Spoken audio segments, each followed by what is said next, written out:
থেকে গুরুত্বপূর্ণ আলোচনা রাখার চেষ্টা করবো। মা তাওফিক ইল্লা বিল্লাহ, আলাইহি তাওয়াক্কালতু ওয়া ইলাইহি উনীব।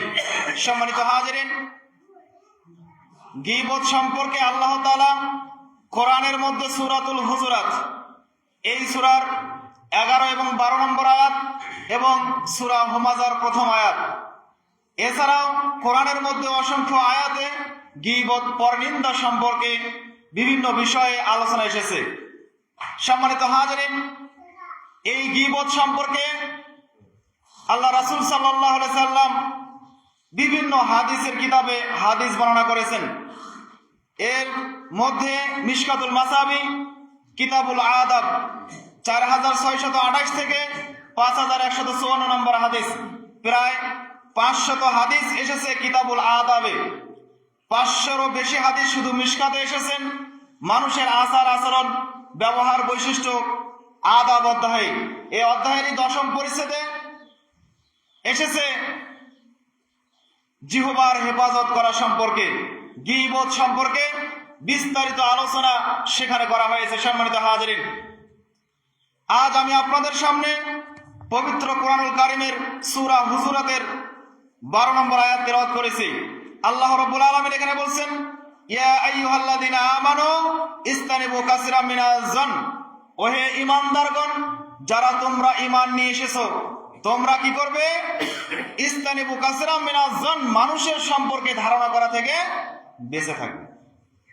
কোন মানুষের সম্পর্কে বিস্তারিত না জেনে তার সম্পর্কে ধারণামূলক কোনো কথা বলা, এটা থেকে তোমরা কি থাকবে? বেঁচে থাকবে। আল্লাহ তাআলা কোরআনে নিষেধ করলেন কারো সম্পর্কে যেন তোমরা ধারণা করে কথা না বলো। তার মানে কারো সম্পর্কে আপনার ধারণা করে, অনুমান করে কোনো কথা বলা যাবে না যতক্ষণ পর্যন্ত আপনি শিওর হন নাই। সম্মানিত হাজিরিন, এই কথা আল্লাহ তাআলা বলছেন। এরপর বলতেছেন, ইন্না বা'দা যন্না ইসমুন, শুনে রাখো অধিকাংশ ধারণাই হচ্ছে পাপ। মানুষের সম্পর্কে ধারণা করে কথা বলা এটা কি? গুনাহের কাজ, পাপের কাজ। এজন্য কারো সম্পর্কে ধারণা করে, অনুমান করে কথা বলা যাবে না। আজকে যদি কোনো একটা ঘটনা ঘটে যায়, একজন বলে আমার মনে হয় সে অমুক করেছে, আমার মনে হয় সে তমুক করেছে, আমরা কথা বলে ধারণা করে শেষ করে ফেলে, কি করি না? আল্লাহ তাআলা বলছেন কারো সম্পর্কে তোমরা না জেনে কখনো ধারণা করবে না, কেননা অধিকাংশ ধারণাই হচ্ছে পাপের কাজ। এটা থেকে আমাদেরকে বিরত থাকার জন্য আল্লাহ রাব্বুল আলামিন বিনীতভাবে আহ্বান করেছেন এবং বলছেন, ওয়ালা তাজাসসু আও ওয়ালা ইয়াকতাব বা'দুকুম বা'দান, তোমরা কখনো কারো কোনো গীবত করো না, তোমরা কখনো কারো কোনো গীবত করো না। গীবত করা সম্পর্কে আল্লাহ তাআলা এখানে নিষেধ করেছেন।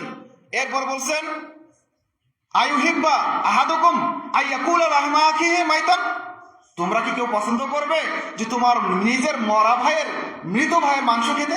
তোমরা কি পছন্দ করো? এরপর বলছেন, আইয়ুহিব্বু আহাদুকুম আইয়াকুলা লাহমা আখিহি মাইতান ফাকারিহতুমুহু ওয়াত্তাকুল্লাহা ইন্নাল্লাহা তাওয়াবুর রহিম, বরং সেটা তোমরা নিজেরাও অপছন্দ করো। কি মানুষ নিজের মরা ভাইয়ের গোশত খাবে, এটা মানুষ কি পছন্দ করে না অপছন্দ করে? কি পছন্দ করে? একটু কথা বলবেন তাহলে ভালো লাগে। মানুষ কি মরা ভাইয়ের গোশত খাইতে পছন্দ করে নাকি? তা আল্লাহ তাআলা বলছেন যে এটা তোমরা নিজেরাও অপছন্দ করো, কিন্তু কেন তোমরা মরা ভাইয়ের গোশত খাও? তার মানে আমরা যে মানুষের গীবত করি, এই গীবত করলে নিজের মরা ভাইয়ের গোশত খাওয়া হয়। আল্লাহ তাআলা এমন ভাবে ভাষাটা প্রয়োগ করেছেন, আপনি একটু চিন্তা ভাবনা করুন। বলতেছেন যে গীবত করা খারাপ কাজ, গীবত করা অন্যায় কাজ। কেউ যদি গীবত করে সে বড় পাপ করলো, গীবত করলে নিজের মরা ভাইয়ের গোশত খেলো। তোমরা কি কেউ নিজের মরা ভাইয়ের গোশত খেতে পছন্দ করবে? বরং না, তোমরা নিজেরাই অপছন্দ করো। তোমার সামনে যদি একটা তোমার ভাই মারা গেছে, তার যদি গোশত এনে দেওয়া হয়, তাহলে তোমরা নিজেরাও খাবে না, এটা অপছন্দ করো। তাহলে গীবতের মাধ্যমে কেন তোমরা মরা ভাইয়ের গোশত খাচ্ছ? কথাটা বুঝতে পারছেন? যে যারা আমরা গীবত করি, এরা আমরা কি করি? আমাদের নিজেদের মৃত ভাইয়ের গোশত খাই। এক, মানুষের গোশত খাওয়া হারাম। দুই, আবার মরা মানুষের গোশত খাওয়া ডাবল হারাম, কি তাই না? মানুষ কেন, যে কোনো মরা গরুর গোশত যদিও হালাল, এটাকে মরা গরুর গোশত খাওয়া যাবে? ছাগলের গোশত মরা খাওয়া যাবে? যাবে না। তো এক, মৃত জিনিস খাওয়া হারাম, আর তার সাথে মরা ভাইয়ের গোশত খাওয়া হারাম। দুইটা হারাম কাজ আমরা করি কখন? যখন আমরা একজন আরেকজনের কি করি?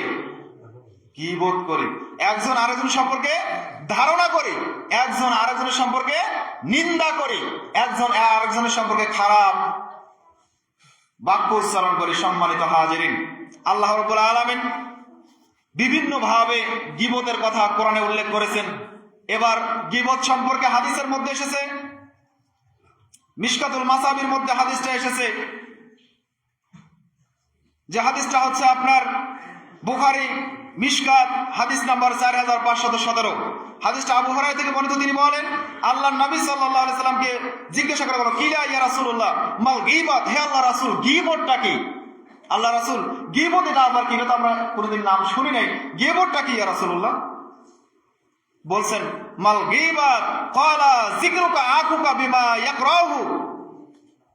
বলছেন গীবতটা হচ্ছে ওই জিনিস যেটা তোমার অপর কোনো ভাইয়ের কোনো একটা খারাপ বিষয় সম্পর্কে আলোচনা করা, তোমার অপর কোনো ভাইয়ের দোষ ত্রুটি নিয়ে আলোচনা করা, তার দোষ ত্রুটি অন্যের সামনে আলোচনা করা, সে সেখানে উপস্থিত নেই কিন্তু তার সামনে তার কথাটা নিয়ে এখানে নাড়াচাড়া করা, তার কোনো দোষ নিয়ে নাড়াচাড়া করা, এটা হচ্ছে কি গীবত। বলছেন যিকরুকা আকুকা বিমা ইয়াকরাহু ক্বালা আরাইতা ইন কানা ফিহি। আল্লাহ রাসূল, আমি যেটা বলবো সেটা যদি ওই ভাইটা করে থাকে, আমি যেটা ওর কথা বলবো সে যদি ওই কাজটা করে থাকে, এটা কি গীবত? বলতেছেন ক্বালা ইন কানা ফিহি মা তাকুলু, যদি তার মধ্যে থাকে এবং তুমি বলো ফাকাত গীবত, তাহলে সেটা হচ্ছে গীবত। যদি তোমার ওই ভাই কোনো কাজ করে, তুমি যদি সে কথাটা তার অসাক্ষাতে আরেকজনের কাছে বলো, এটা কি গীবত। এরপর বলতেছে, ধরো তোমার ভাই চুরি করেছে, এটা যদি তুমি তার এই চুরি করা একটা খারাপ কাজ, এই কথা তার অসাক্ষাতে আরেকজনের কাছে 10 জনের কাছে বলে বেড়াও, এটাই হচ্ছে কি গীবত। এটা হচ্ছে গীবত। ওয়া ইল্লাম ইয়াকুনু ফিহি, তুমি যেটা বলো সেটা যদি সে না করে থাকে, সে যদি এরকম কাজ না করে কিন্তু তুমি তার এই কথাটা বলেছো, মা তাকুলু ফাকাত বাহাত্তাহু, তাহলে সেটা তুমি তার উপরে অপবাদ দিলে। কি দিলে? অপবাদ, মিথ্যা কথা তার উপর চাপিয়ে দিলে। আর অপবাদের পরিণাম শাস্তি কি বলেন তো? কেউ যদি মিথ্যা কথা কারো নামে বলে, কেউ যদি কারো নামে মিথ্যা অপবাদ দেয়, ইসলামিক আইন থাকলে তাকে 40টা লাঠি পিটাতে হবে। অপরাধ, আমার সম্পর্কে সে মিথ্যা কথা বলেছে, ধারণা করে কথা বলেছে। ইসলামে যদি আইন থাকতো, কোরআন হাদিস অনুযায়ী যদি দেশ চালানো হতো, শাস্তি হতো মিথ্যা অপবাদ দেওয়ার কারণে তাকে 40টা লাঠি পিটাতে হবে। এই হাদিসটা সুস্পষ্ট ভাবে গীবত কাকে বলে আর গীবত কাকে না বলে এটা স্পষ্ট ভাবে উল্লেখ করেছে। কি বলে নাই? মিশকাতুল মাসাবে 4517 নম্বর হাদিস। সম্মানিত হাজিরিন, এই হাদিস থেকে প্রমাণিত হয় গীবত ওই জিনিসকে বলা হয়, গীবত ওই জিনিসকে বলা হয় যে কাজটা, যে অন্যায়টা, যে অপরাধটা আমি কোথাও করেছি, আমার এই কথাটা আমার অসাক্ষাতে অন্য কারো কাছে বলে বেড়ানো, আমার এই কথাটা অন্য কাউকে বলা যে অমুক এই কাজটা করেছে, এরকম কোনো কথা বলা, এটা কি গীবত। এই হাদিসটা থেকে আপনি কি বুঝলেন? আমার সম্পর্কে যদিও আমি কোনো দোষ করে থাকি, বা আপনার কোনো ভাই যদিও কোনো পাপের কাজ করে থাকে, তার অসাক্ষাতে অন্য কারো কাছে তার সম্পর্কে কোনো মন্তব্য করা যাবে? যাবে না। কিন্তু আমরা যে করি অহরহ, যদি করি কি হবে? গীবত। আর গীবত করলে আমরা কি করতেছি? নিজের মরা ভাইয়ের গোশত খাচ্ছি। কথাটা ঘুরিয়ে ফিরিয়ে এখানে নিয়ে আসলাম যে গীবত যারা করে তারা মরা ভাইয়ের গোশত খায়। এই হিসাব করলে যারা ইতিপূর্বে না জেনে গীবত করেছেন তারা যদি আজকে তওবা করতে পারেন, গীবত আজকে থেকে আর না করতে পারেন, পূর্বের সমস্ত গুনাহ আল্লাহ তাআলা মাফ করবেন ইনশাআল্লাহ আজিজ। কেননা এই আয়াতের শেষে আল্লাহ তাআলা বলছেন ইন্নাল্লাহা, নিশ্চয় আল্লাহ তাআলা তাওয়াবুর রহিম। সম্মানিত হাজিরিন, ইতিপূর্বে যদি আপনি অন্যায় কাজ করে থাকেন, আপনার কোনো ভাইয়ের সম্পর্কে কথাবার্তা আলোচনা করে থাকেন, যদি আজকে আপনি তওবা করতে পারেন, আপনার পূর্বের সমস্ত গুনাহ আল্লাহ তাআলা মাফ করবেন। কেননা আল্লাহ হচ্ছে তওবা গ্রহণকারী। আল্লাহ তাআলা তওবা করতে, আল্লাহ তাআলা মানুষকে ক্ষমা করতে পছন্দ করেন। সম্মানিত হাজিরিন, তো এই জন্য বলছিলাম যে গীবত পৃথিবীর মধ্যে সবচেয়ে ভয়াবহ একটা পাপ, পৃথিবীর মধ্যে একটা বিরাট অন্যায় কাজ মানুষের গীবত করা। আর এই গীবতের চর্চা আমরা আমাদের করি বিভিন্ন দোকানে। আমরা যখন বসে 2-4 জন যদি আমরা এই মিনি সংসদে বসি, দোকান চায়ের আড্ডা যেখানে দেই, এখানে চলছে গ্রামে কে কোথায় কি করছে, কে কি অপরাধ করছে না করছে সব আমরা খুঁটিয়ে খুঁটিয়ে বের করি না, গোয়েন্দাগিরি করি। আল্লাহ রাসূল সাল্লাল্লাহু আলাইহি সাল্লাম কঠোরভাবে নিষেধ করেছেন গোয়েন্দাগিরি করতে, গোয়েন্দাগিরি করে মানুষের দোষ উদ্ঘাটন করতে। কেননা আদম সন্তান প্রত্যেকেই পাপী, আমারও দোষ আছে, যে গোয়েন্দাগিরি করতেছে তারও দোষ আছে। তাকে নিজের দোষটাকে খুঁটিয়ে বের করতে হবে, তারপর অন্যের দোষ খুঁটিয়ে বের করবে। সম্মানিত হাজিরিন, তো বলছিলাম যে গীবত এটা বিরাট একটা অন্যায়, আর এই গীবতের চর্চা হয় দোকানে। এই জন্য আল্লাহ রাসূল সাল্লাল্লাহু আলাইহি ওয়াসাল্লাম বলেছেন যে তোমরা অযথা অহেতুক কোথাও আড্ডা পিটবে না। আড্ডা পিটা এটা পাপের কাজ। কোন দোকানে অহেতুক যা আপনি বসে আছেন এটা করা যাবে না। আল্লাহ রাসূল সাল্লাল্লাহু আলাইহি ওয়াসাল্লাম নিষেধ করেছেন, প্রয়োজন ছাড়া বাড়ি থেকে বের হতে তিনি নিষেধ করেছেন কঠোরভাবে। সম্মানিত হাজিরিন, মিশকাতুল মাসাবির মধ্যে হাদিসটা এসেছে 4621 নম্বর হাদিস। হাদিসটা আবু হুরায়রা থেকে বর্ণিত। তিনি বলেন রাসূল সাল্লাল্লাহু আলাইহি ওয়াসাল্লাম বলেছেন, আর আকসারা মা ইয়াদখুলুন নাসান জান্নাতা ফাকালা তাকওয়াল্লাহি ওয়া হুসনুল খুলুক। আবু হুরায়রা থেকে বর্ণিত, তিনি বলেন আল্লাহর নবী সাল্লাল্লাহু আলাইহি ওয়াসাল্লাম বলেছেন, সঙ্গী সাথী বলতে পারো, সাহাবীরা তোমরা বলতে পারো, আন আকসারা মা ইয়াদখুলুন নাসাল জান্নাতা, মানুষকে কোন জিনিস বেশি বেশি জান্নাতে প্রবেশ করায় এটা কি তোমরা জানো? এটা কি বলতে পারো? ফাকালা, তিনি বললেন তাকওয়াল্লাহ, এক নম্বরে মানুষকে জান্নাতে নিয়ে যায় তাকওয়া, আল্লাহর ভয়। যার অন্তরে যত বেশি হবে সে তত বেশি জান্নাতে যাওয়ার হকদার হবে। এরপর 2 নম্বরে বললেন ওয়া হুসনুল খুলুক, যার উত্তম চরিত্র, যার চরিত্র ভালো, যার চরিত্র সম্পর্কে সবাই সার্টিফিকেট দেয় যে গ্রামের অমুক লোকটা খুব ভালো ছিল, এই লোকটা ভালো, এই সার্টিফিকেট যে দিবে এই ব্যক্তিটা বেশি বেশি জান্নাতে যাবে। কে বলছেন? আল্লাহ নবী বলছেন যে মানুষ 2টা গুণের কারণে জান্নাতে বেশি বেশি যাবে। 1, আল্লাহর ভয় যার অন্তরে যত বেশি হবে সে জান্নাতে যাবে। 2, যার চরিত্র যত ভালো হবে, যার আচার আচরণ যত ভালো হবে, যার আচার ব্যবহার যত সুন্দর হবে সে তত বেশি জান্নাতে যাবে। এই সুন্দর ব্যবহার আজকে খুঁজে পাওয়া খুবই মুশকিল, খুবই মুশকিল। সবাই আমরা এখানে আমরা আমাদের কমতি রয়েছে। আল্লাহ তাআলার ভয় এখানে সবার আমাদের কমতি রয়েছে। যদি জান্নাতে যেতে চান অবশ্যই এই 2টা গুণ অর্জন করেন। 1, আল্লাহকে ভয় করবেন, সর্বদাই আল্লাহর ভয় অন্তরে জাগ্রত রাখবেন। 2, চরিত্রকে সংশোধন করবেন।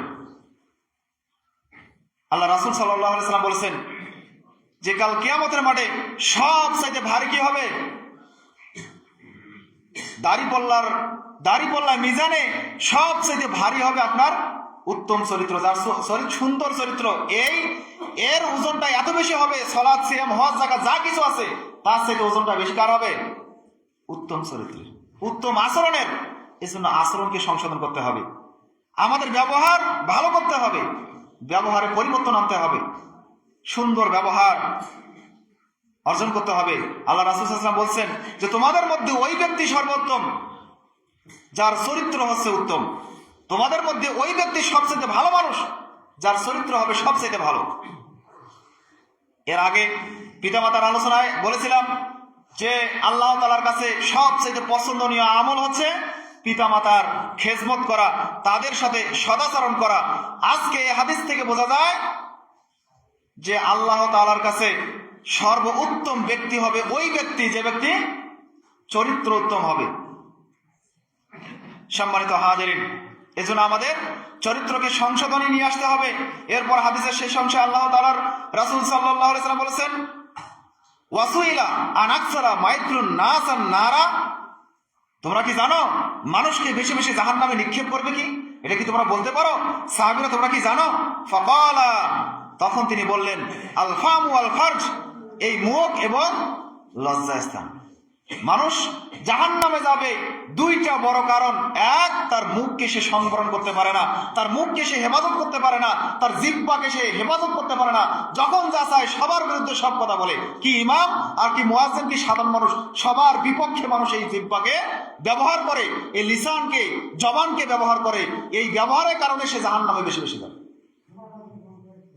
সম্মানিত হাজিরিন, এই জন্য জিহ্বার ব্যবহার সুযোগ পেয়েছেন আর 2টা কথা বলে নিলেন, এমনটা যাতে না হয়। যদি এমনটা করেন আপনার এই বৈশিষ্ট্যটা জাহান্নামে চরিত্রের সাথে মিল পাওয়া যায়। আপনার এই বৈশিষ্ট্যের কারণে আপনি জাহান্নামে যাবেন, একথা আমি বলিনি, কে বলেছেন? আল্লাহ নবী সাল্লাল্লাহু আলাইহি সাল্লাম স্পষ্ট হাদিসে বলছেন, ফাকালা, তিনি বললেন, আল ফাম ওয়াল ফারজ, এবং লজ্জা স্থান, যে লজ্জা স্থান আছে পাপের মূল, লজ্জা স্থান জেনা ব্যভিচার। বরংস তিরমিজির মধ্যে একটা হাদিসে লক্ষ্য করলাম যে হাদিসটাতে বলা হয়েছে এই জেনার চাইতেও বড় পাপ হচ্ছে আপনার গীবত। জেনার চাইতেও বড় পাপ হচ্ছে কারো কোনো কথা, কারো বিরুদ্ধে কোনো দোষ নিয়ে আলোচনা করা, কারো বিরুদ্ধে কোনো মন্তব্য করা, খারাপ কোনো কথা বলা। এটা জেনা করলে যত পাপ হয় তার চাইতে বড় পাপ হচ্ছে গীবতের পাপ। সম্মানিত হাজিরিন, এজন্য গীবত থেকে আমাদেরকে সর্বদাই বাঁচার চেষ্টা করতে হবে। ওমা তৌফিক ইল্লা বিল্লাহ। আল্লাহ তাআলা আমাদেরকে জিহ্বাকে সংবরণ করা তৌফিক দান করুক, আল্লাহুম্মা আমিন। এবং লজ্জা স্থানের হেফাজত করা তৌফিক দান করুক, আল্লাহুম্মা আমিন। এবং আমাদেরকে উত্তম চরিত্র অর্জন করার তৌফিক দান করুক, আল্লাহুম্মা আমিন। সম্মানিত হাজিরিন, আবারও এই জিহ্বা এবং লজ্জা স্থান সম্পর্কে আল্লাহ রাসূল সাল্লাল্লাহু আলাইহি ওয়াসাল্লাম বলেছেন বুখারী এবং মিশকাতের 4601 নম্বর হাদিসটা সাহল ইবনে সাদ রাদিয়াল্লাহু তাআলা থেকে বর্ণিত। তিনি বলেন, আল্লাহর নবী সাল্লাল্লাহু আলাইহি ওয়াসাল্লাম বলেছেন, মাইয়াদমানলি মা বাইনা লাহিয়াহি ওয়া মা বাইনা রিজলাইহি আজমাল্লাহুল জান্নাহ। আল্লাহর নবী সাল্লাল্লাহু আলাইহি ওয়াসাল্লাম বলেছেন, মাইয়াদমানলি মা বাইনা লাহিয়াহি ওয়া মা বাইনা রিজলাইহি, যে ব্যক্তি তার মুখে দুই চোয়ালের মাঝখানের বস্তু অর্থাৎ জিহ্বার হেফাজত এর জামিনদার হতে পারবে, দুই পায়ের মাঝখানের বস্তু অর্থাৎ লজ্জাস্থানের হেফাজতে জামিনদার নিতে পারবে, আমি আল্লাহর নবী তাকে জান্নাতে নিয়ে যাওয়ার জন্য জামিনদার। সুবহানাল্লাহ। এ যদি এই দুইটা জিনিসকে সঠিকভাবে ব্যবহার করতে পারে, যদি তার ঈমান থাকে, এই দুইটা জিনিসকে সংবরণ করতে পারে, এক কি জিহ্বা, দুই লজ্জাস্থান, এই দুইটা যদি সে হেফাজত করতে পারে, সঠিকভাবে ব্যবহার করতে পারে, আমি আল্লাহর নবী তাকে জান্নাতে নিয়ে যাব, এটার মধ্যে কোনো সন্দেহ নাই। আমি জামিনদার। আল্লাহর নবী যদি কোনো বিষয়ের উপরে আপনার কাছ থেকে জামিনদার নেয়, এটাতে কি কোনো সন্দেহ আছে? কোনো সন্দেহ নেই। তিনি যদি জামিনদার হন, অবশ্যই আপনাকে জান্নাতে নিয়ে যাবেন। তবে এই গুণ দুইটা আপনাকে অর্জন করতে হবে। আগে আপনাকে লজ্জাস্থানের হেফাজত করতে হবে, মুখটাকে সংবরণ করতে হবে।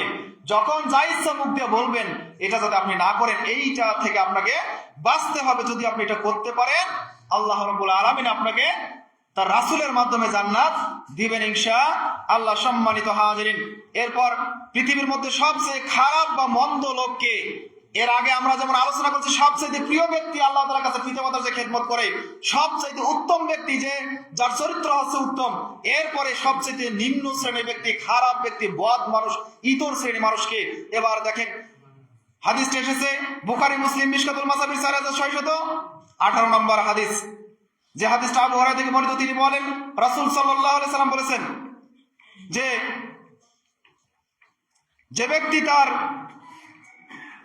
যে ব্যক্তি দুনিয়াতে দ্বিমুখী হবে, তার মুখ হবে দুইটা, অর্থাৎ একজনের কাছে গিয়ে এক কথা বলবে, আবার আরেক দলের কাছে গিয়ে আরেক কথা বলবে। দুই দলের কাছে যারা দ্বিমুখী নীতি আচরণ করবে, এরা হচ্ছে পৃথিবীর মধ্যে সবচেয়ে বদ মানুষ, খারাপ মানুষ। এরা হচ্ছে খারাপ মানুষ। ধরেন দুইটা গ্রুপ গ্রামের মধ্যে অনেক সময় থাকে, এক গ্রুপের কথা আরেক গ্রুপকে গিয়ে লাগিয়ে দেয়, দোষটা ভালোটা নয়, দোষের কথাটা।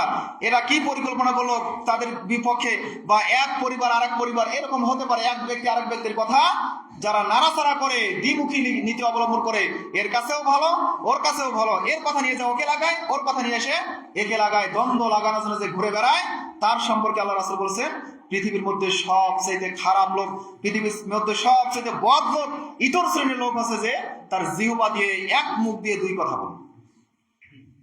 কাল কিয়ামতের মাঠে আল্লাহ রাব্বুল আলামিন তার শাস্তি স্বরূপ দুইটা আগুনের জিহ্বা তার মুখে দিবেন। নাউজুবিল্লাহ। কার? যে গীবত করে, যে এক দলের কথা আরেক দলকে গিয়ে লাগায়, তার সম্পর্কে আল্লাহ রাসূল সাল্লাল্লাহু আলাইহি সাল্লাম এই কথা বলেছেন। সম্মানিত হাজিরিন, এজন্য গীবত সম্পর্কে আপনাকে আমাকে বুঝতে হবে, জানতে হবে, এটা থেকে আপনাকে আমাকে বিরত থাকতে হবে। গীবত সম্পর্কে অসংখ্য হাদিসের কথা আপনাকে বলেছি, যে হাদিস প্রায় মিশকাতের মধ্যেই 500 হাদিস রয়েছে। তাহলে অন্য হাদিসে আরো কতগুলো আছে? এতগুলো হাদিস সংক্ষিপ্ত সময়ে আপনাদেরকে বলি যে আলোচনার সময়টা একটু দীর্ঘায়িত করবেন। যেমন আমি এর পূর্বে জলাইডাঙ্গায় ছিলাম, সেখানে খুতবা শুরু করতাম 12:15। কয়টায়? 12:15 খুতবা শুরু করতাম, খুতবা শেষ করতাম আপনার 1টা শেষ হলে খুতবা শেষ, সালাত শুরু হতো। 12:15 থেকে 1টা পর্যন্ত 45 মিনিট সময় আমাকে আলোচনা করার তারা সুযোগ দিত। কিন্তু আপনারা 45-এ শুরু করেন, আর পুনরায় শেষ করতে বলেন। এই সংক্ষিপ্ত সময় কি আর বলবো, কোনো হাদিস কোরআনের কথা বলা সম্ভব হয় না। এই নামাজের টাইমটা এগিয়ে নেবেন। জুমার ওয়াক্ত সম্পর্কে আল্লাহ তাআলা বলেছেন ইন্না সালাতা কানাত মিরসাদা, আল্লাহ তাআলা নিশ্চয়ই সালাত ওয়াক্ত মোতাবেক ফরজ করেছেন, সময় মতো আল্লাহ তাআলা সালাতকে ফরজ করেছেন। জুমার সালাতের ওয়াক্ত শুরু হয় কখন? যখন সূর্য মাথার উপর থেকে নামবে তখন জোহরের ওয়াক্ত শুরু হয়, কিন্তু জুমার ওয়াক্তটা এর আগে, আরো আগে শুরু হয়। আর আমরা ওয়াক্ত শেষ করে সালাত আদায় করি। যদিও সেদিন বলেছিলাম যা আল্লাহ তাআলার কাছে সবচেয়ে পছন্দনীয় আমল হচ্ছে আসসালাতুল ওয়াক্তিহা, সময় মতো টাইম মোতাবেক সালাত আদায় করা, কিন্তু আমরা টাইম মতো সালাত আদায় করতে পারতেছি না। যদি আমরা হাদিসের অনুসরণ করতে না পারি, আমরা কখনো নিজেকে আহলে হাদিস দাবি করতে পারি না। অন্য কিছু দাবি করতে পারে, হানাফি, শাফি, মালিকি, হাম্বলি, অমুক তমুক দাবি করেন, সমস্যা নেই, কিন্তু আহলে হাদিস দাবি করতে পারবেন না। আহলে হাদিস দাবি করতে হলে তার সার্বিক জীবনে পবিত্র কোরআন এবং সহিহ সুন্নাহ অনুসরণ করতে হবে, এরপর আহলে হাদিস দাবি করতে হবে। তাছাড়া আহলে হাদিস দাবি মুখে করা অযৌক্তিক বলে আমি মনে করি। সম্মানিত হাজিরিন, এরপর আল্লাহ রাসূল সাল্লাল্লাহু আলাইহি ওয়াসাল্লাম বলেছেন যে হে মানুষ সকল, তোমরা সত্য কথা বলো, সত্য নেকির সাথে রয়েছে এবং নেকি তোমাকে জান্নাতের দিকে ধাবিত করবে, আর এই সত্য বলার মাধ্যমে তুমি সত্যবাদিতা অর্জন করবে। এবং তোমরা মিথ্যা থেকে বেঁচে থাকো, মিথ্যা মানুষকে পাপের দিকে নিয়ে যায়, পাপ মানুষকে জাহান্নামের দিকে নিয়ে যায়, এবং মিথ্যাবাদীকে মানুষ সবাই মিথ্যাবাদী বলে চিহ্নিত করে। অতএব তোমরা সত্য বলো, মিথ্যা থেকে বিরত থাকো, মানুষের প্রতি ধারণা করা থেকে বিরত থাকো। এ কথা আল্লাহ রাসূল সাল্লাল্লাহু আলাইহি ওয়াসাল্লাম বলেছেন। বুখারী মুসলিম মিশকাতের 4613 নম্বর হাদিস। এরপরে মুসলিম বুখারী মিশকাতের 4813 নম্বর হাদিসে বলেছেন যে আল্লাহ তাআলার রাসূল সাল্লাল্লাহু আলাইহি ওয়াসাল্লাম বলেছেন যে মানুষ না বুঝে কখনো এমনও কথা বলে যে কথার কারণে আল্লাহ তাআলা তাকে জাহান্নামে নিক্ষেপ করেন। মানুষ না বুঝে অহেতুক মাঝে মধ্যে এমনও কথা বলে যে কথাটার কারণে, একটা বাক্যের কারণে সে জাহান্নামে নিক্ষেপ হয়। আবার বলেছেন মানুষ কখনো না বুঝে না জেনে এমনও কথা বলে, কথাটা যদি কোরআন সুন্নাহর অনুকূলে হয় তাহলে একটা কথার কারণে সে জান্নাতে চলে যায়। সম্মানিত হাজিরিন, তাহলে মুখের কথার ওজনটা কত এটা আপনাকে ভাবতে হবে। মুখ দিয়ে একটা কথা বললেন, কথাটা যদি ভালো হয় তাহলে সেটার কারণে আপনি জান্নাতে যেতে পারবেন, আর যদি মন্দ হয়, খারাপ হয়, অন্যায় হয়, এই একটা কথাই আপনাকে জাহান্নামে নিয়ে যাওয়ার জন্য যথেষ্ট। সম্মানিত হাজিরিন, এই জন্য কথা বললে ভেবে চিন্তে বলতে হবে। আল্লাহ রাব্বুল আলামিন প্রত্যেকটা মানুষের কাছে ফেরেশতা প্রেরণ করেছেন। আমরা বলি কেরামান কাতিবিন, নাকি কি বলি? কেরামান কাতিবিন মানে কি মনে করি যে দুইজন ফেরেশতা দুই কাঁধে আছে, এটা আমরা অনুবাদ করি, কিন্তু না। কেরামান কাতিবিন মানে আছে সম্মানিত কিছু ফেরেশতা, সম্মানিত লেখক ফেরেশতা। এই লেখক ফেরেশতা প্রত্যেকটা আদম বান্দার সাথে রয়েছে, যে যাই করে মা ইয়ালফিযু মিন কাওলিন ইল্লা লাদাইহি রাকীবুন আতীদ। কোরআনে আল্লাহ তাআলা বলছেন যে মানুষ মুখ দিয়ে যে কথাই উচ্চারণ করে এটা লেখার জন্য সদা ফেরেশতারা প্রস্তুত আছে। ভালো হলে ভালো ফেরেশতা লাগে, খারাপ হলে খারাপ ফেরেশতা লাগে। সম্মানিত হাজিরিন, এই জন্য কথা বললে হিসাব করে বলতে হবে, কথা বলতে গেলে হিসাব করে কথা বলতে হবে। সম্মানিত হাজিরিন, এরপর বুখারী মুসলিম মিশকাতের 4617 নম্বর হাদিস, যে হাদিসটা আবু হুরায়রা থেকে বর্ণিত, তিনি বলেন রাসূল সাল্লাল্লাহু আলাইহি সাল্লাম বলেছেন, যে হাদিসটা উকবা ইবনে আমির রাদিয়াল্লাহু আনহু থেকে বর্ণিত, তিনি বলেন রাসূল সাল্লাল্লাহু আলাইহি ওয়াসাল্লাম বলেছেন মান নাজাতু ক্বালা আমসিক আলাইকা লিসানাকা। উকবা ইবনে আমির রাদিয়াল্লাহু তাআলা আল্লাহ নবীকে বলছেন, ইয়া রাসূলুল্লাহ, এই যে ফিতনার সময়, এই যে মহামারী একটা সময়, কথা বললেই গীবত হয়, কথা বললেই পাপ হয়, ধারণা করলেই পাপ হয়, আল্লাহ রাসূল তাহলে কিভাবে বাঁচা যায়, কিভাবে এখান থেকে পরিত্রাণ পাওয়া যায়, আল্লাহ রাসূল একটু আমাকে পথ বলে দেন। কে বলছেন? উকবা ইবনে আমির বলছেন যে আল্লাহ রাসূল আপনি আমাকে একটা পথ বলে দেন, কিভাবে আমি এই পথ থেকে বাঁচবো, এই ফিতনার যুগ থেকে আমি আমাকে হেফাজত করব। আল্লাহ রাসূল বললেন যে কলা আমসিক আলাইকা লিসানাকা, তুমি তোমার জিহ্বাকে সংবরণ করো, জিহ্বাকে হেফাজত করো, জিহ্বা দিয়ে সব সময় সব কথা বলো না, মুখটাকে সংবরণশীল করো, জিহ্বাটাকে আয়ত্তে রাখো, জিহ্বা যেন বেপরোয়া ভাবে কোনো কথা জিহ্বা দিয়ে উচ্চারণ না করো। এরপর বলছে ওয়াল ইয়াসাকা বাইতুকা, তোমার বাড়িকে প্রশস্ত করো, সুযোগ পেলেই বাড়ি থেকে বের হয়ে দোকানে গিয়ে আড্ডা পিটিও না, বাড়িতে সময় দাও, বই পুস্তক পড়ো, কোরআন তেলাওয়াত করো, হাদিস পড়ো, যাই হোক না কেন সময় লাগাও, বাড়িতে সময় দাও, বাড়িকে প্রশস্ত করো, বাড়িতে বেশি বেশি সময় দাও। কে বলছেন? আল্লাহ নবী সাল্লাল্লাহু আলাইহি ওয়াসাল্লাম নাজাতের পথের কথা বলেছেন। 1 নম্বর বলছেন জিহ্বাকে হেফাজত করতে হবে, 2 নম্বর বলছেন বাড়িটাকে প্রশস্ত করো, বাড়িতে অবস্থান করো, ওয়াবকি আলা খতিয়াতিকা, তোমার গুনাহের জন্য, তোমার পাপের জন্য আল্লাহ তাআলার কাছে কান্নাকাটি করো। তোমার গুনাহের জন্য আল্লাহর কাছে কাঁদো, কাঁদো যে আল্লাহ আমি না জানি এতদিন গীবত করেছি, আল্লাহ মানুষের কত পাপ করেছি আল্লাহ গীবত করে, আল্লাহ তুমি আমাকে মাফ করো, ক্ষমা করো। এই আল্লাহ তাআলার কাছে এই তিনটা কাজ করলে আল্লাহ তাআলা নাজাত দেবেন। হাদিসটা মিশকাতে 4837 নম্বর হাদিস, তিরমিজিতেও রয়েছে, মুসনাদে আহমদের মধ্যেও হাদিসটা রয়েছে যে আল্লাহ রাসূলকে জিজ্ঞাসা করলো, ইয়া রাসূলুল্লাহ নাজাতের উপায় কি? মান নাজাত? ক্বালা আমসিক আলাইকা, তুমি তোমার জিহ্বাকে হিফাজত করো। আমসিক আলাইকা লিসানাকা ওয়াল ইয়াসাকা বাইতুকা, তোমার বাড়িকে প্রশস্ত করো। ওয়াকি আলা খতিয়াতিকা, তোমার পাপের জন্য আল্লাহর কাছে কান্নাকাটি করো, পাপের জন্য আল্লাহ তাআলার কাছে হাত তুলে কাঁদো। সম্মানিত হাজিরিন, আল্লাহ তাআলার কাছে কান্নাকাটি করতে হবে, পাপের জন্য কাঁদতে হবে, তাহলে আল্লাহ রাব্বুল আলামিন আপনাকে নাজাত দেবেন, মুক্তি দেবেন। এ কথা আল্লাহর নবী সাল্লাল্লাহু আলাইহি ওয়াসাল্লাম বলেছেন। এবার আমি আপনাকে গীবতের কিছু লিস্ট দেই, হাদিস যেহেতু অনেকগুলো রয়েছে এতগুলো বলা সম্ভব নয়। এবার আমি আপনাকে গীবতের বাস্তব কিছু লিস্ট দেব। এই মিশকাতুল মাসাবির মধ্যে একটা হাদিস রয়েছে, হাদিসটা আয়েশা রাদিয়াল্লাহু তাআলা আনহা থেকে বর্ণিত। তিনি বলেন, জি ইয়া রাসূলুল্লাহ কাদা ওয়া কাদা, সফিয়া সম্পর্কে তিনি বলতেছেন যে সফিয়া অমুক তমুক, সফিয়া আছে খাটো। আল্লাহ রাসূলের একটা স্ত্রী ছিল, নাম আছে কি সাফিয়া বিনতে হুয়াই বিন আখতাব। তো এই মহিলা ছিল একটু খাটো টাইপের। তো কি জানি কথা বলতে না বলতে আয়েশা রাদিয়াল্লাহু তাআলা আনহা আল্লাহর নবীকে বললেন, জি ইয়া রাসূলুল্লাহ সফিয়া তো এমন মেয়ে, সে তো বেটে খাটো মহিলা। আল্লাহ রাসূল সাল্লাল্লাহু আলাইহি ওয়াসাল্লামকে যখন মা আয়েশা রাদিয়াল্লাহু তাআলা এমন কথা মুখ দিয়ে উচ্চারণ করলো, আল্লাহ রাসূল সাল্লাল্লাহু আলাইহি ওয়াসাল্লাম বললেন যে আয়েশা তুমি এমন কথা বলছো, তুমি এমন কথা বলছো, তোমার এই কথাটা যদি সমুদ্রের পানিতে ফেলে দেওয়া হয় সমুদ্রের পানি ঘোলা হয়ে যাবে, সমুদ্রের পানি নষ্ট হয়ে যাবে। তোমার এই একটা বাক্য যে অমুক মহিলা খাড়ো, এই বাক্যটা, এই কথাটা সমুদ্রে কতগুলো পানি থাকতে পারে, মিলিয়ন বিলিয়ন ট্রিলিয়ন লিটার পানি থাকতে পারে, সেই পানিতে যদি তোমার এই একটা বাক্য ফেলে দেওয়া হয় পুরো পানি নাপাক হয়ে যাবে, অপবিত্র হয়ে যাবে। বাক্যটা কি? যে ওই মহিলা খাটো ছিল, ওই মহিলাটা খাটো, ওর কথা কেন আপনি বেশি শোনেন? আর আমরা কি বলি? যে কানা, আমরা তাকে কানা বলি, যে ল্যাংড়া তাকে ল্যাংড়া বলি, উপহাস করি, ঠাট্টা করি, এই যে বাক্যগুলো বলি। এবার আপনি বলেন, আপনার এই বাক্যটা যদি সমুদ্রের পানিতে ফেলে দেওয়া যায় কি হবে? আল্লাহ নবী তার স্ত্রীকে বললেন, তুমি সফিয়া সম্পর্কে যে বাক্যটা উচ্চারণ করেছো, তোমার এই বাক্যটা যদি সমুদ্রের পানিতে ফেলে দেওয়া হয় সে পানিও নষ্ট হয়ে যাবে, অপবিত্র হয়ে যাবে। আর আমরা সেখানে কত মানুষকে খোঁড়া দেই, কত মানুষের সঙ্গী মানে চেহারা নিয়ে, আচরণ নিয়ে আমরা খোঁড়া দেই, তা বলার ইয়ে তো রাখে না। সম্মানিত হাজিরিন, আমরা বলি যে ওই লোকটা খুব খাটো, ওই লোকটা মোটা, ওই লোকটা চিকন, এত পাতলা, ওই লোকটা কানা, ওই লোকটা ন্যাংরা, ওই লোকটা খোঁড়া, এইগুলো যে আমরা বলি। এবার আপনি এই হাদিসের সাথে মেলান, তাহলে কি হবে? আপনার অবস্থা যদি আয়েশা রাদিয়াল্লাহু তাআলা এই বাক্যটা বলার কারণে তার যদি এত পাপ হয়, তাহলে আমরা, আপনি, আমি যে কথাগুলো বলতেছি আরেকজন সে সম্পর্কে ধারণা করতেছি, তাকে খাড়ো করতেছি, ছোট করতেছি, তাহলে আপনার আবার কি হবে? আল্লাহ রাসূল সাল্লাল্লাহু আলাইহি ওয়াসাল্লাম বলেছেন, গীবত ওইটা যেটা কার অসাক্ষাতে অন্য কাউকে বললে সে শোনার পরে সে যদি অপছন্দ করে, খারাপ লাগে তাকে, তাহলে এটাই হচ্ছে গীবত, এটা হচ্ছে গীবত। এই গীবত থেকে আপনাকে আমাকে বাঁচতে হবে। তো গীবতের কিছু নমুনা আপনাকে বললাম। এরপর আমরা আরো গীবত করে থাকি, বলে থাকি যে অমুকের বংশ ভালো না। কি একজন মানুষের কারণে পুরো বংশের লোক খারাপ নাকি? একজন মানুষ হয়তো বা খারাপ, তার কারণে পুরো বংশটাই খারাপ? কিন্তু আমরা বলে থাকি, এই তোমার বংশই ভালো না। এটা হচ্ছে গীবতের সমতুল্য। বলে থাকি যে তোর বাবা চোর, তোর বাবা অশিক্ষিত, তোর বাবা অমুক, তোর বাবা তমুক, তোর বাবা দোকান করে, নিম্ন শ্রেণীর বা যে কোনো ভাবে থেকে আমরা খাটো করার জন্য যত হ্যায় প্রতিপূর্ণ কথা বলি সবগুলো হচ্ছে গীবত, তহমত।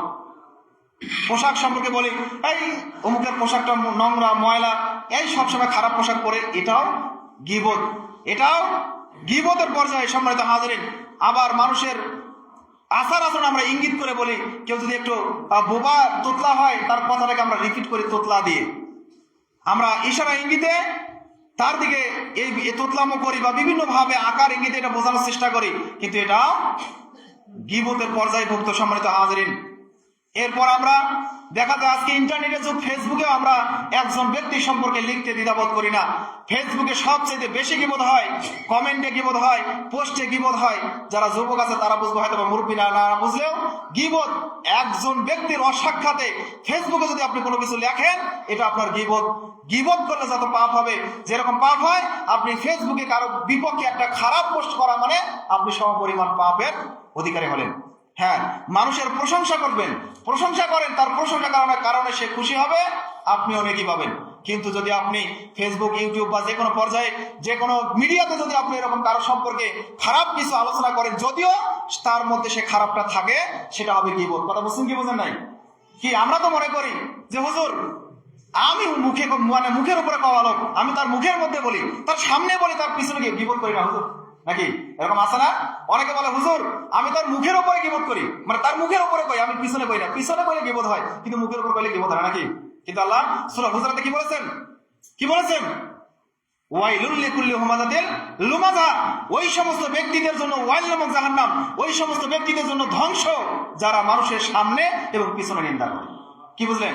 যারা মানুষের সামনেও নিন্দা করে এরাও ধ্বংস, এরা ওয়াইল নামক জাহান্নামে যাবে। যারা মানুষের পিছনে অর্থাৎ অসাক্ষাতে সে নাই, তার কোনো গীবত, তার কোনো কথা নিয়ে আলোচনা করতেছে, এও জাহান্নামে যাবে, ওয়াইল নামক জাহান্নাম, সেও ধ্বংস হবে কাল কিয়ামতের মাঠে। কে বলছেন?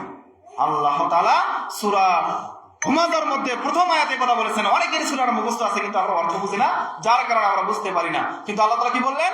ওয়াইলুল লিকুল্লি হুমাযাতিল লুমাযা, ওই সমস্ত ব্যক্তিদের জন্য ধ্বংস যারা মানুষের সামনেও নিন্দা করে, পিছনেও নিন্দা করে। তাহলে এখন কি বলার সুযোগ আছে হুজুর আমি তার মুখের উপর মেরে দেই? বলার সুযোগ আছে? আর কারো মুখের উপরে কোনো কথা বলা যাবে না। হ্যাঁ, তাহলে হুজুর কি করব?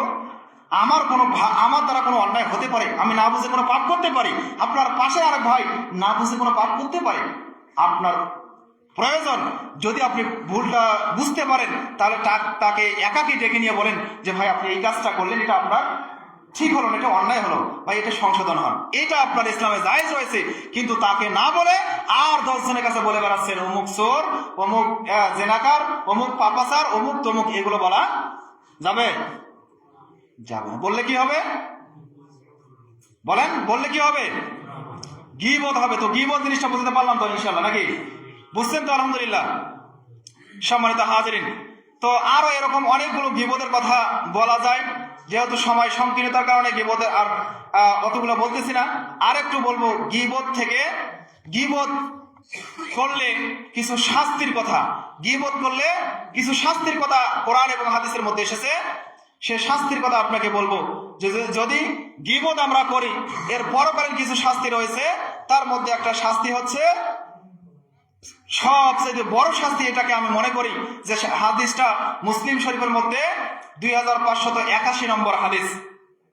আল্লাহ রাসূল সাল্লাল্লাহু আলাইহি ওয়াসাল্লাম বলছেন, তোমাদের মধ্যে ওই ব্যক্তি সবচেয়ে গরিব, ওই ব্যক্তি সবচেয়ে দেউলিয়া, যে ব্যক্তি কাল কিয়ামতের মাঠে নামাজ, রোজা, হজ, যাকাত, দান, সাদাকা যা কিছু আছে সব নিয়ে উপস্থিত হবে। কি হবে?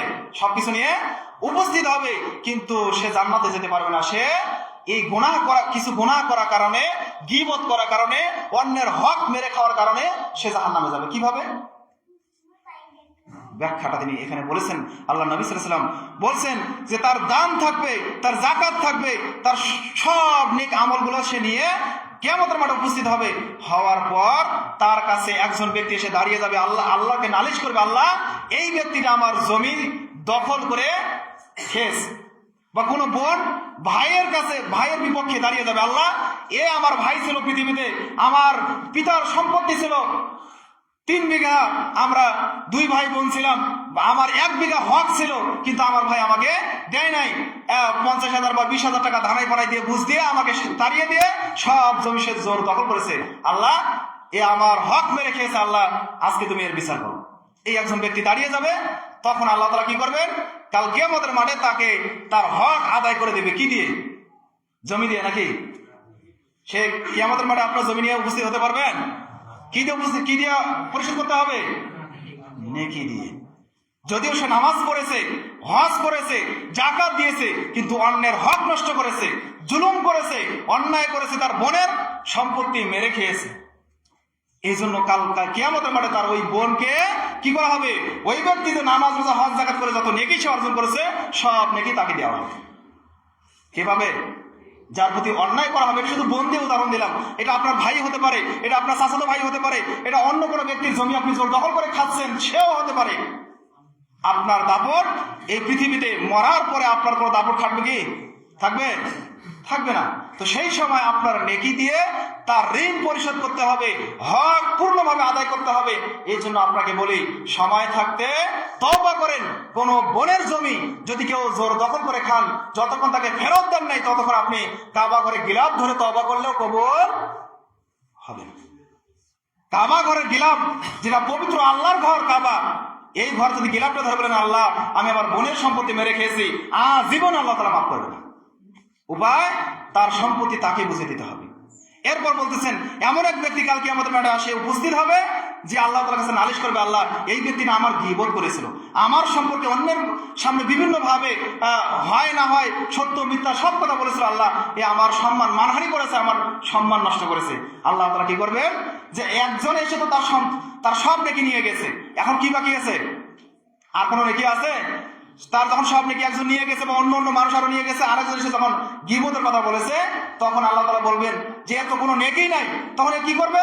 তখন বলবে যার সম্পর্কে গীবত করা হয়েছে, এ বলবে আল্লাহ আমার কিছু পাপ রয়েছে, তার এই পাপগুলো আল্লাহ নিয়ে তার মাথার উপরে দেবে। যার গীবত করা হয়েছে তার পাপগুলো নিয়ে যে গীবত করেছে তার মাথার উপরে দেবে, যেহেতু তার কোনো নেকি নাই, তার মাথার উপরে দিয়ে এই গুনাহগার ব্যক্তি জান্নাতে চলে যাবে। সুবহানাল্লাহ। আর এই ব্যক্তি যদিও নামাজ পড়েছে, হজ করেছে, যাকাত দিয়েছে, কিন্তু মানুষের জমি জোর দখল করেছে, মানুষের উপর জুলুম করেছে, অন্যায় করেছে, কথার মাধ্যমে, কাজের মাধ্যমে, আমলের মাধ্যমে, যে কোনো মাধ্যমে জুলুম বলতে চাই সেটা বোঝায়, কারো প্রতি নির্যাতন করেছে। সম্মানিত হাজিরিন, তো কি হবে? এই ব্যক্তির গুনাহ এর মাথায় দিয়ে ওই ব্যক্তি জান্নাতে চলে যাবে, আর এই ব্যক্তি সেই দিন নিরুপায়, একদম সবচেয়ে মিসকিন গরিব অবস্থায় কিয়ামতের মাঠে উপস্থিত হবে। কথা আল্লাহর নবী সাল্লাল্লাহু আলাইহি ওয়াসাল্লাম বলেছেন, মুসলিম শরীফ যা খুলে দেখবেন 2581 নম্বর হাদিস। আমি বলছিলাম যে ওই ব্যক্তি কিয়ামতের মাঠে সবচেয়ে বেশি মিসকিন হবে, সবচেয়ে বেশি গরিব হবে, তার আর কিছুই থাকবে না। সম্মানিত হাজিরিন, অতএব যেহেতু আলোচনা সময় পেরিয়ে গেছে, আর দীর্ঘায়িত করছি না, অনেকগুলো নোট করেছিলাম বিষয়, দুনিয়াবী শাস্তি, পরকালীন শাস্তি বলার সময় না থাকার কারণে আর আলোচনা দীর্ঘায়িত করছি না। তবে সংক্ষেপে শুধু বলে দেই, যারা গীবত করে এদের দুনিয়াবী অনেক শাস্তি নোট করেছিলাম, তার মধ্যে কিছু বলি যে যারা গীবত করে এরা মানুষের শ্রদ্ধা হারিয়ে ফেলে, এরা মানুষের কাছে নিন্দনীয় হয়ে যায়, এরা মানুষের কাছে খারাপ হয়ে যায়, ওই মানুষটাকে কেউ পছন্দ করে না। যারা গীবত করে অন্যের কথা তোষামত নিয়ে মানে আলোচনা করে, এদেরকে কেউ পছন্দ করে না। যদিও মানুষ সাময়িকভাবে সে যখন বকবক করে তখন একটু চুপ থেকে শুনে সে মনে করে যে আমাকে মনে হয় সবাইকে ভালো বলতেছে, কিন্তু না, কেউ আপনাকে ভালো বলে না, সবাই আপনাকে খারাপ বলতেছে। সম্মানিত হাজিরিন, এরপর এই গীবতের কারণে মানুষের সম্পর্ক নষ্ট হয়। গীবতের কারণে পৃথিবীতে একজনের সাথে আরেকজনের ভালো সম্পর্ক থাকে, এই সম্পর্কটা নষ্ট হয়ে যায়। যে গীবত করে তার সাথে কেউ বন্ধুত্ব করতে চায় না, তার সাথে কেউ আত্মীয়তা করতে চায় না, তার সাথে কোনো সম্পর্ক মানুষ রাখতে চায় না। যারা গীবত করে তার মনে সর্বদাই অশান্তি বিরাজ করে, কারণ তাকে তো কেউ ভালোবাসে না, কেউ তো তার সঙ্গ দেয় না, এই কারণে তার মনে কি হয়, সবসময় অশান্তি বিরাজ করে, তাকে সবসময় কষ্ট লাগে। এর কাছ থেকে বরকত উঠে যায়। এই গীবতকারী ব্যক্তি যদি আল্লাহর কাছে হাজারো দোয়া করে, আল্লাহ দোয়া শোনে না, তার কারণ তার জিহ্বা থেকে তার বরকতটা আল্লাহ তাআলা ছিনিয়ে নিয়েছেন, তার কোনো দোয়া আল্লাহ তাআলা কবুল করে না, দোয়া থেকে তার জিহ্বা থেকে বরকত আল্লাহ তাআলা তুলে নেন। তো যাই হোক, অনেক নোট করেছিলাম, বলার সঙ্গে সময় পাচ্ছি না। আল্লাহ রাব্বুল আলামিন আপনাকে আমাকে গীবত সম্পর্কে বিস্তারিত জেনে বুঝে এই গীবত থেকে বেঁচে থাকার তৌফিক দান করুক, আমিন। ওয়া আখিরু দাওয়ানা আলহামদুলিল্লাহি রাব্বিল আলামিন।